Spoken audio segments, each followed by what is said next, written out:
এশায়ার একেবারে শেষ পর্যায়ে 28 তারিখে শুনানি, এবং এই রকম সময়ে আপনারা একটা মুভমেন্ট করছেন সম্পূর্ণ এশায়ার বাতিল। তো এই অনেকটা লেট হয়ে গেল না, কি বলবেন? আসলে আমরা আমরা এতটাই কম সংখ্যক মানুষ, মানে যদি আপনি দেখেন ভারতবর্ষের তুলনায় তো কমই, বঙ্গের তুলনায় যে সমস্ত পার্টিগুলি আছে তাদের তুলনায় আমাদের এই কম। আমরা পার্টি নই। আমরা এইটা করেছিলাম একেবারে জরুরি অবস্থার সময়, যখন ইন্দিরা গান্ধী জরুরি অবস্থা করেছিল সেই সময় থেকে আমরা বন্দি মুক্তির আন্দোলন থেকে আজকে এই এপিডিআর করেছি। এবং এপিডিআর সবসময় রাষ্ট্রের যে হিংসা, সেই হিংসার মধ্যে যে মানুষকে অত্যাচারিত হচ্ছে সেইগুলোর বিরুদ্ধে দাঁড়ায়। তা কাজেই আমরা এই এসআইআর করার বহু আগে থেকেই, আমরা যখন এনপিআর হবে হবে করছে সেই সময় থেকে আমরা আন্দোলন করছি। মানে আমরা সবাইকে প্রচার করার চেষ্টা করেছি যে দেখো ভাই, এই যে এনপিআর করা হচ্ছে সেটা কিন্তু আলটিমেটলি এনআরসি হবে। এই এনপিআর এর মাধ্যমে তোমাদের যে এরকম নাম নিচ্ছে বা নথি নিচ্ছে সমস্ত একটা হয়েছিল একটা অংশের মানুষের মধ্যে, তাতে করে আমরা দেখেছি কিছু কিছু অঞ্চলে সেখানে এনপিআরটা বন্ধ করে দিয়েছিল। এটা আমরা করতে পেরেছিলাম। যেমন পরবর্তীকালে সিএ যখন চালু হলো, তখন সিএ নিয়ে বা এনআরসি যখন একটা বিরাট ভয়ঙ্কর একটা হলো, তখন আমরা এনআরসি নো এনআরসি মুভমেন্টের মধ্যেও আমরা ছিলাম। আমরা এপিডিআর নো এনআরসি মুভমেন্টের মধ্যে থেকে সেই নো এনআরসি মুভমেন্টের এমন হয়েছিল আপনারা বলতে পারবেন না। এই যে বিভিন্ন জায়গায় বিভিন্ন পার্কে পার্কে সমস্ত মিটিং হয়েছিল এবং একটু হিংসাও হয়েছিল। মানে আমরা সেটা করিনি, কিন্তু সাধারণ মানুষ এতটাই উত্তেজিত হয়ে গিয়েছিল সেই এনআরসি বাতিলের জন্য, তারা বিভিন্ন জায়গায় করেছিল, আন্দোলনই বলবো, হিংসাশ্রয়ী আন্দোলন করেছিল। কিন্তু আমরা সেই হিংসাশ্রয়ী আন্দোলনের মধ্যে ছিলাম না, কিন্তু বলেছিলাম যে এই এনআরসি কিন্তু আমাদের প্রত্যেকের নাগরিকত্ব হরণ করার জন্য এসছে, নাগরিক করার জন্য এসছে। কাজেই আমাদের এই সময় যে আন্দোলনটা আপনারা করছেন, সেই আন্দোলনে কি মনে হয় কতটা লাভ হবে বা মানুষ কতটা জাগৃত হবে? দেখুন, কোনো রাজনৈতিক দল সম্পূর্ণ বাতিলের দাবিতে নামেনি রাস্তায়, ইনক্লুডিং মুখ্যমন্ত্রী মমতা বন্দ্যোপাধ্যায়। দেখুন, এই যে দলগুলো দলগুলো কি করে নামবে এইটাই তো প্রশ্ন। কেননা দলগুলো আজকে নামছে, আপনি দেখছেন আজকে নামছে কিসের জন্য? ভোটের জন্য নামছে। কিন্তু যদি ভোটের ব্যাপার না থাকতো এই দলের একটা দলও নামতো না। কেন না, 2003 সালে যে আইন হয়েছে ইললিগাল মাইগ্রেন্ট করে তারপরে এনআরসি করা হবে, এগুলো সব সম্মতি দিয়ে এসছে অটল বিহারী বাজপেয়ী সরকারের আমলে। এবং দেখা গিয়েছিল যে সিপিএম এর স্বদেশ সরকার ছিল, হচ্ছে এর এমএলএ ছিল না এমপি ছিল হাওড়ায়, তাকে সভাপতি করে এরকম একটা কমিটি বানানো হয়েছিল। তারা কিন্তু এই এনআরসি কে সাপোর্ট করে এসেছিল। কাজে আজকে তারা সবাই বলবে যে না, এই সমস্ত এগুলো মানি না। টার্গেট করেই তো এসআইআর করা হচ্ছে বিভিন্ন রাজ্যে। হ্যাঁ, এইবার আসুন আসল কথায়, যে ভোটকে টার্গেট করে এসআইআর। এতদিন পর্যন্ত এনআরসি আমাদের উপর চাপাতে পারেনি। আমাদের সাধারণ মানুষ সেই সময় গর্জন করে উঠেছিল, তখন বুঝতে পেরেছিল যে এনআরসির মাধ্যমে আমার নাগরিকত্বই চলে যাবে। তা আজকে একটা সুন্দর এমন একটা কৌশল নিয়েছে যে এসআইআর এর মাধ্যমে যদি আমি তার পিতা, তার মাতা, তার প্রপিতামহ কারা কোথায় ছিল, তোমার জন্ম কোথায় হয়েছে, এগুলো যদি আমি ডিটেলস নিতে পারি। আচ্ছা, ভোটার লিস্ট সংশোধন হয়েছে এর আগেও, আমরা কেউ জানতামই না কখন এলো কখন গেল। তখন বলা হতো যে কে কে মারা গেছে বলুন, এই নেই কোথায় ট্রান্সফার হয়েছে। যেমন আমার দিদির বিয়ে হয়েছিল, আমরা ছিলাম ফুলবাগানে, দিদির বিয়ে হয়েছে পার্ক সার্কাসে, এবং সেই পার্ক সার্কাসে চলে গেছে সে সমস্ত বলেছি। এগুলো ছিল সেই সময়।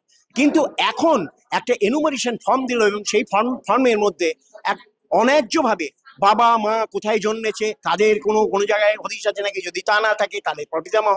তার মানে এটা অনেকটা জার্মান সিস্টেমের মতো।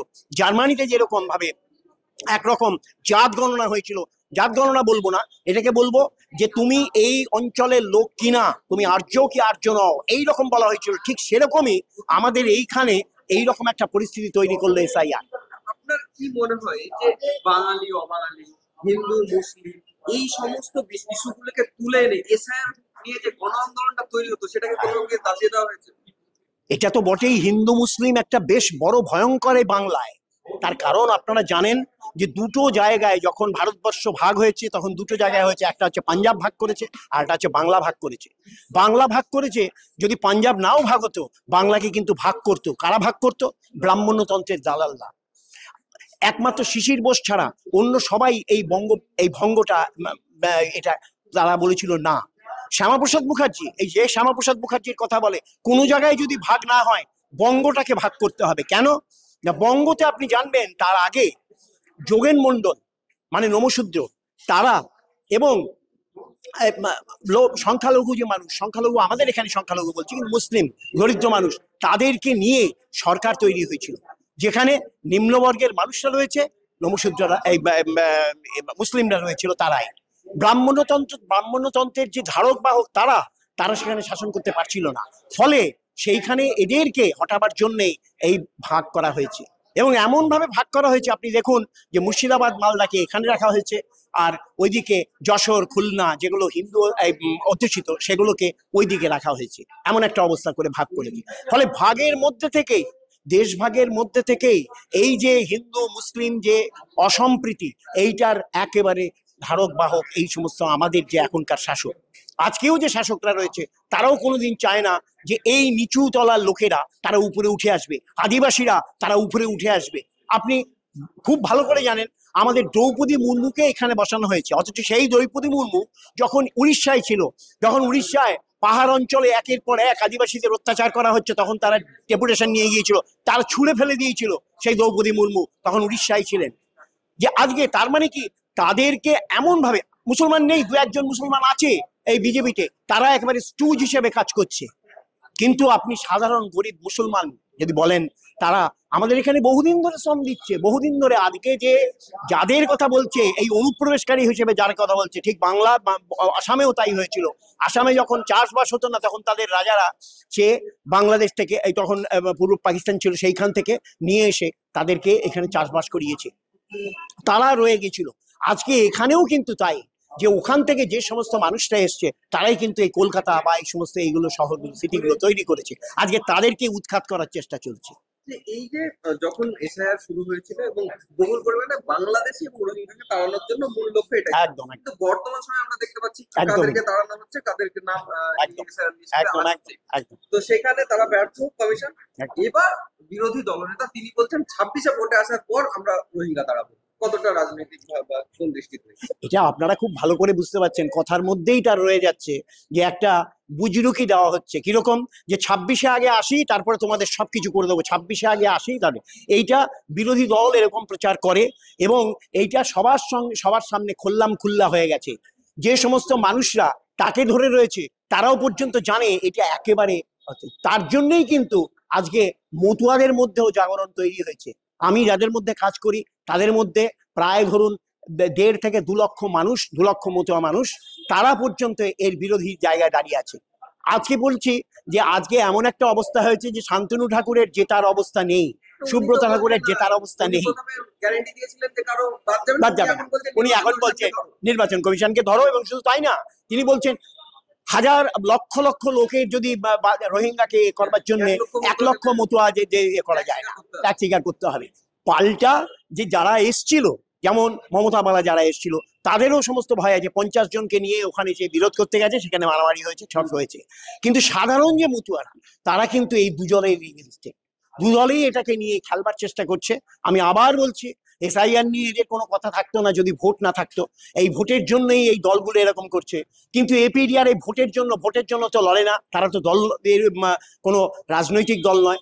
কিন্তু যখনই রাষ্ট্র এইভাবে সাধারণ মানুষের উপর ঝাঁপিয়ে পড়বে, সাধারণ মানুষকে হেনস্থা করবে, আজকে যে হেনস্থার অবস্থা শিকার সাধারণ মানুষ, আপনারা দেখেছেন যে বয়স্ক মানুষ তারা কিভাবে যাচ্ছে, এমনকি যে বয়স্ক মানুষদের 80 বছরের উপরে মানুষকে তাদের বাড়িতে গিয়ে রিপোর্ট করবে সেটা পর্যন্ত হয়নি। এই দুই দলেরই এর পেছনে মদত আছে এবং আজকে তারা এইভাবে লড়ছে এই ভোটের জন্য।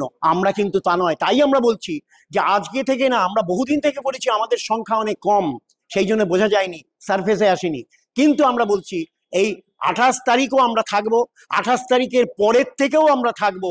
যাদের এইরকম যারা বাদ হবে তাদেরকে নিয়ে আন্দোলন করার জায়গার পথে আমরা থাকবো।